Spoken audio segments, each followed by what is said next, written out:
দফতরের আধিকারিক ও কর্মচারীবৃন্দ এবং মুর্শিদাবাদ জেলার সকল সম্মানিত নাগরিকবৃন্দ, আজ ২৬শে জানুয়ারি ভারতীয় প্রজাতন্ত্রের ইতিহাসে এক অত্যন্ত গৌরবোজ্জ্বল দিন।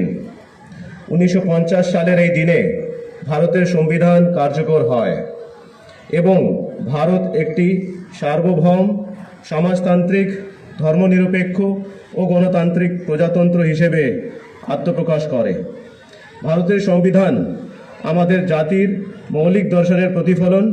ন্যায়, স্বাধীনতা, সাম্য ও ভ্রাতৃত্ব এই চারটি স্তম্ভের উপর প্রতিষ্ঠিত একটি শক্তিশালী রাষ্ট্র ব্যবস্থা। সংবিধান কেবল একটি আইনগত দলিল নয়, এটি আমাদের শাসন ব্যবস্থা, নাগরিক অধিকার ও কর্তব্যের পথপ্রদর্শক। এই মহান সংবিধান রচনার পিছনে ডক্টর বি.আর. আম্বেদকর সহ সংবিধান সভা সদস্যদের অবদান চিরস্মরণীয়। তাদের দূরদর্শিতা ও প্রজ্ঞার ফলেই আজ ভারত বিশ্বের বৃহত্তম গণতন্ত্র হিসেবে সুপ্রতিষ্ঠিত।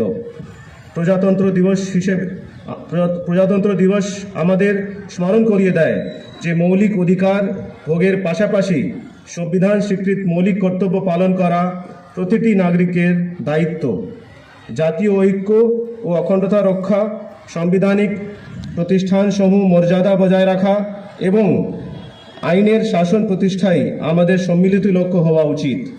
মুর্শিদাবাদ জেলা প্রশাসন সংবিধানের বিধান অনুসরণ করে সুশাসন, স্বচ্ছতা ও জবাবদিহিতার মাধ্যমে জনকল্যাণমূলক কার্যক্রম বাস্তবায়নে প্রতিশ্রুতিবদ্ধ।